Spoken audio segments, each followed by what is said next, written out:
Good morning, afternoon, whatever. I don't know about where you're at, but it's dusty and windy here. And I was just going to do a quick little show and tell about what's been going on. And I've been pretty busy. First thing is pick my Corbin. No way. I am just not the man for this job.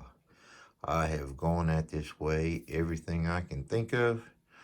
Um, I just can't figure this out. This right here will be going to Georgia Jim uh, tomorrow morning. I'm gonna send it in the mail. It's gonna go on to the next one.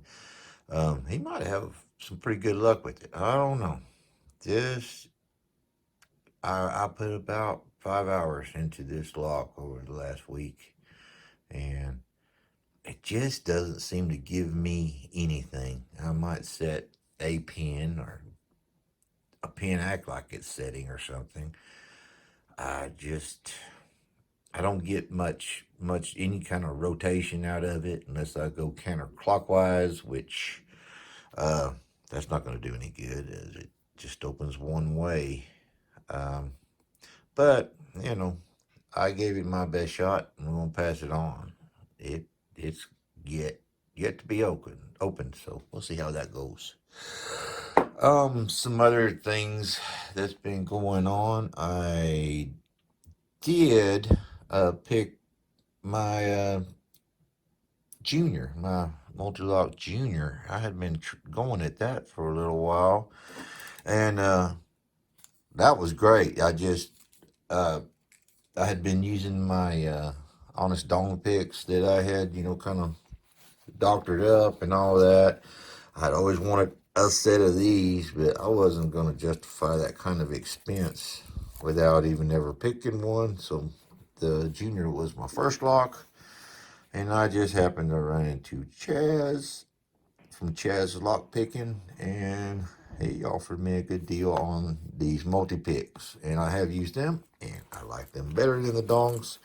I've opened that junior a few times. It's pretty much, I own that lock now. It's I kind of get it a little better than I did. I just wasn't getting the dimple thing for the longest time.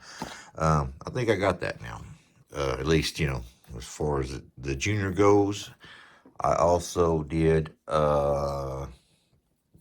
this is a Maxtech. I guess it is a knockoff or something. I did this last night, and it's a pin as well. Uh, and it just kind of came.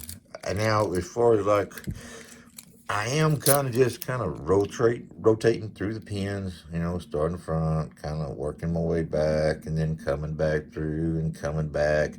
I didn't get that huge false set like I did on the junior uh, when I had the outer set. I don't know if it's possible to set some inners while you're setting outers, but I haven't taken this apart yet. I just opened it up a couple of times last night, and it was fun. So, um, one of the big things that came in this week was this. I don't know if you've seen any of these. Mo KD Tex over in Germany he made my last roll. I bought this several months ago, but I saw this one he came out with a little while back, and I had to get in on this. I love it. This one, the first one has a zip pocket to put some things in. This one has two zip pockets and plenty of room. I'm trying to populate it with what I'm gonna use the most of, and it is a great deal. And that was his first shipment that he sent over to the U.S. I was so lucky to get in on that, and I don't know how that's going, but. Uh, There might be others, and if you're interested, I can hook you up with who makes these. Very well made, all handmade, personally by him.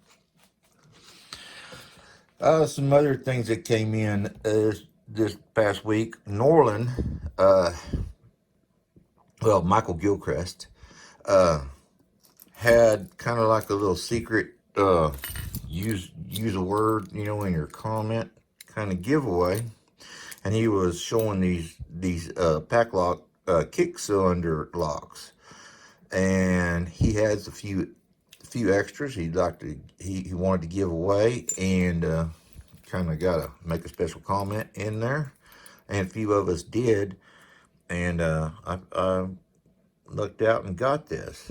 He also sent me a Falcon. These are one of his water cooler locks, I think, and with the tailpiece that's on there, it won't fit in there. And he also sent me this Slag 5-pin. I need to figure out the tailpiece that fits in with this, and I know where to order one from, I believe. But yeah, I love it. I pick a lot of hand locks in hand, and putting the kick cylinders in something to walk around with, and I don't always pick where I can set up a vise, so these come in real handy. And I love pack lock. It's a pretty blue, so that was great. A couple eBay things.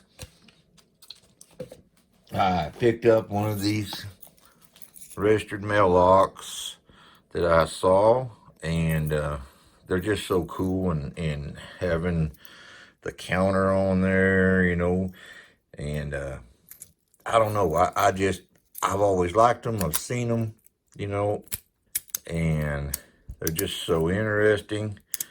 I wanted to have one for my collection. One thing about it, if you turn a little bit too much, well, you're gonna have to go back around. And I thought that was awesome, and I was talking to the seller that was buying it, and he told me that he had written a book, and if I was interested, he would sell me one of those too. So I went ahead and got one just to get a little bit of information about the various postal locks. He has a great collection, and he shows some other collections of locks and a few facts about, the various ones. So I thought that was really interesting. Another thing that I picked up, I don't just like to pick kick cylinders. I like to try to pick FSICs. I have not yet picked an FSIC, say, I'm going to do the control, bam, there it is. I'm going to do the operating, bam, there it is. I kind of pick on it, and bam, looks, I got control, or I got operating. So I've got a lot of work to do, but everybody knows I love American padlocks. I saw these awesome brass ones, and I had to pick up a few of them. So that's what I've been doing this week. Been working and doing the Pick My Corbin. Did my junior, which I'm really happy with. Just making progress, and got more to come now that I'm off for a week. I want to be doing some more picking, so I just thought I'd throw that in there. And you can look, I'm also going to upload a tiny picker video this weekend. So thanks for stopping by, and that's what's going on.